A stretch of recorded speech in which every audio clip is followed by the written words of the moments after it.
It's powerful, Jay. There's so many elements of that I could echo with, resonate with. You wrote about this in the book, and you said you are lucky that she fell in love with you when you had nothing, right? And you just beautifully,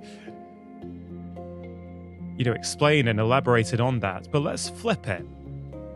Let's flip it to someone who's listening or watching right now who's got success, who's got a good job, earning good money, got a nice house, got the societal metrics of success, but is single. Perhaps they worked so hard, they neglected to nourish important relationships. We know this is very, very common. People get stuck into work, they're trying to get up that career ladder, and the price they often pay is that they don't create meaningful relationships. So for that person who wasn't lucky enough, let's say like you, to meet your wife when you literally had nothing, you had minus 18,000 nothing, and they go, yeah, but now I don't know if when I meet someone, they want me because of my position and my money and my salary. How would you help them find someone who loves them for who they are, not for what they are? Yeah. There's a hidden rule in the book that isn't one of the 8 rules, but that's why I call it a hidden rule, because it's really powerful. But I put it inside one of the chapters, and it's called "You Attract What You Use to Impress." What I mean by that is, whatever you use to impress someone, that's what you're going to attract into your life.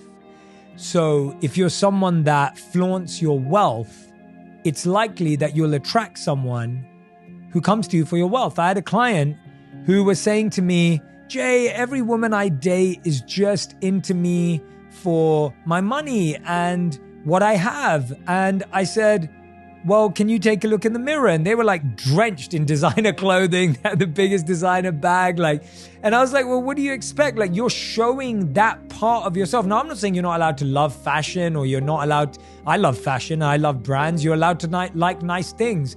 But I said, if that's the things you talk about when you're on a date, if that's the things you reference, if you're always talking about how much you made last month and the amazing expensive trip you went on, or you order a fancy bottle of champagne or wine or whatever it may be to the table, what message do you think you're sending?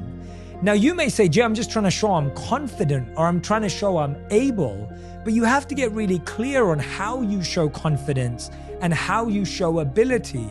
And I think that what we have to understand is if we use those very physical ways of attracting someone, it's very likely that you're going to bring that person closer. I think another thing I'd say to them is, what are the values that you have, and what are the values of someone you want to be with, and where are you going to find a person of equal value? Often I find you find people of equal value through people you know of equal value.